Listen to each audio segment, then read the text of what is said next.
Depuis longtemps, la culture Tchem est célèbre en Asie du Sud-Est grâce à l'interférence unique de la culture indigène avec les plus grandes religions telles que l'hindouisme, le bouddhisme et même l'islam.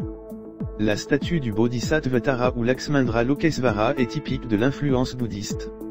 Des documents de recherche montrent que cette statue en bronze a été coulée pendant la période Dongduong, qui s'étend de la fin du Xe au Xe siècle et est enregistrée dans les livres d'histoire comme la période la plus florissante de l'ancien royaume Kampe. Selon les documents de recherche du musée, grâce à ses nombreuses valeurs culturelles et patrimoniales particulières, cette statue de déesse a été reconnue trésor national en 2012. Selon les experts, il ne s'agit pas seulement de la plus importante statue de Bodhisattva en bronze du Kampe, mais aussi de l'art religieux de toute l'Asie du Sud-Est.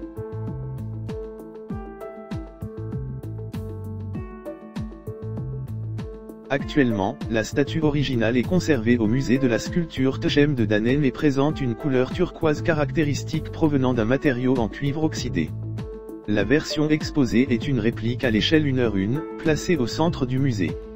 On peut dire que la statue de la déesse fait grande impression sur tous les visiteurs. En analysant sa forme, les scientifiques ont montré qu'elle possède de nombreuses caractéristiques anthropologiques du peuple Tchem, typiques du style artistique de Dongduong, par exemple un visage carré et de longs sourcils, fins et entrecroisés, des ailes de nez larges, une bouche large, des lèvres relativement épaisses. Au milieu du front se trouve un troisième œil qui symbolise l'éveil. Il existe une opinion selon laquelle, dans le passé, il y avait là une pierre précieuse. Sa tête montre des cheveux finement tressés, entourant une petite image de Bouddha au milieu. Le haut du corps est nu, révélant ses seins pleins.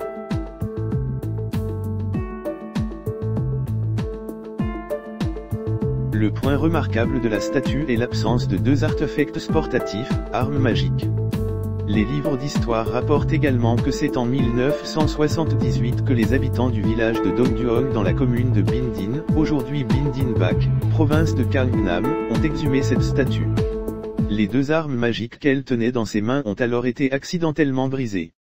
Actuellement sur la statue, la main droite ne possède qu'un long objet qui ressemble à un doigt, il s'agit en fait du pétiole d'une fleur de lotus. De même, la main gauche est un escargot de mer et est également cassée.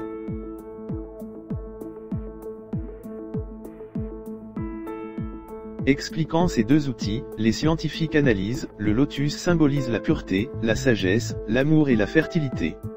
Le deuxième objet, l'escargot de mer, symbolise la maîtrise de tous les sons, est considéré comme une arme de purification, de rassemblement et de création de l'espoir à toutes les espèces du monde. Les artefacts entre les mains du Bodhisattva Tara portent la signification religieuse typique du royaume Kampe de la période Indravarman II. C'est le parallèle mais l'interférence du bouddhisme et de l'hindouisme.